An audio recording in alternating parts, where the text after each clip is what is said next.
Hello everyone, আশা করি তোমরা সবাই অনেক ভালো আছো, সুস্থ আছো। আমরাও ভালো আছি।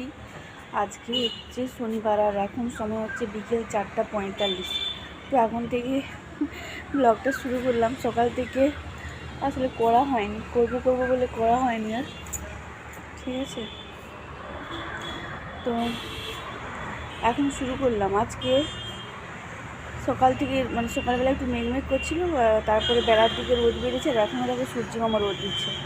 কালকে আমাদের এখানটাতে এখানে রাত্রে ঝড় বৃষ্টি হয়েছিল।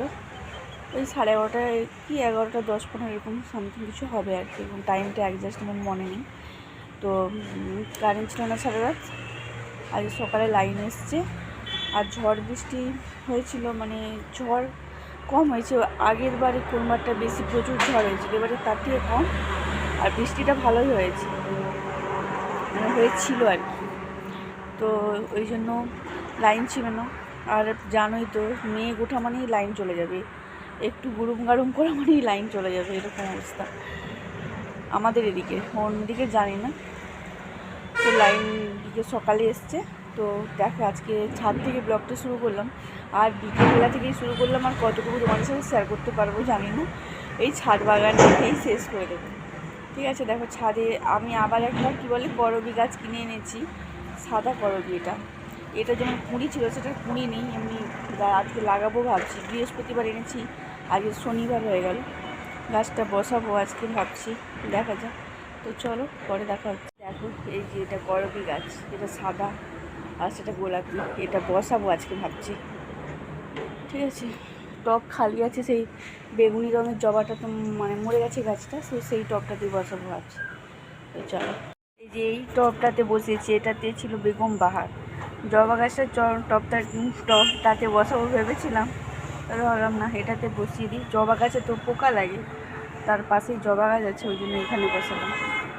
আর আজকে গাছে জল দিতে হবে না, কালকে একটু ভালোই বৃষ্টি হয়েছে। আর এই যে এইটা হচ্ছে লালটা, ওই জন্য গাছের গোড়া সব ভেজা আছে। তো প্রচুর ঘাস হয়েছে, ঘাসটা দেখি যদি পারি তুলবো। এইটাই তুললাম কিছুটা। এই যে জবা গাছের পাশে এই বেগুনি জবাটা ছিল, এখানে লাগাইনি কেন কি, এই জবা গাছে প্রচুর পোকা লাগে, তাই ভাবলাম না, এটাতে অন্য কিছু লাগাবো, থাক। আর পুদিনা দেখো গাছটা কেমন হয়েছে, ছায়ায় রেখেছি আর এত সুন্দর হয়েছে। লেবু গাছটাতে না পোকা লেগেছিল, বর্তমান এই যে এইরকম পাতাগুলো হয়ে যাচ্ছে। তো ওষুধ দিতে বলেছিলাম, ওষুধ দিয়েছে। আর দেখো, লেবু গাছে ফুল এখনও হচ্ছে। আমাদের গাছে দেরি করে ফুল এসছে, এখনও ফুল হয়ে যাচ্ছে। অন্য গাছে কিন্তু ফুল হওয়া শেষ, ফল ধরে গেছে। এই হচ্ছে ব্যাপার। আমাদের গাছে দেখো এখনও কত ফুল। এই দেখো, এগুলোতে কুঁড়ি আসছে, এগুলো ফুটেছে, এরকম সবেই পোকা লেগে যায় সব গাছে। এই গাছে পোকা যে ওষুধ দিল কর্তমশাই, এই দেখো পাতাগুলো কুঁড়ে গেছে। আর এই যে পেয়ারা গাছের একবারে গোড়া থেকে মাথা পর্যন্ত পেয়ারা। এই দেখো না, জবা গাছ এইটা তো সব ঠুকে দিয়েছি, আবার নতুন করে সব পাতা বেরোচ্ছে, ডালপালা। এই হচ্ছে ব্যাপার। দেখো, লেবু গাছটা যদি সব লেবু হয়, তবে গাছের ডাল ভেঙে পড়ে যাবে, এত যদি লেবু হয়। আদৌ কি হবে এত লেবু? এইখানে যেমন সেই যে তোমাদেরকে এক থোকা দেখিয়েছিলাম, সেগুলো সব ঝরে গেছে লাল হয়ে।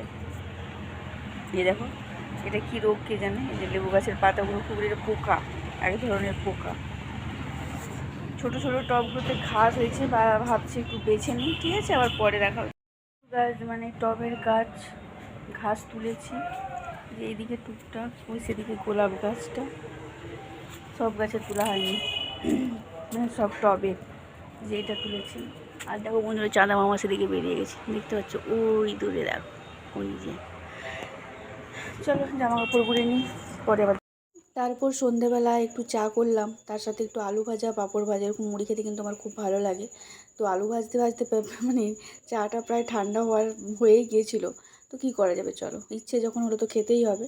তো কালকে খাবো না, তাই আজকে খেতেই হবে। তো চলো, আজকের ব্লগটা এই পর্যন্ত, দেখা হচ্ছে নেক্সট ব্লগে, টাটা।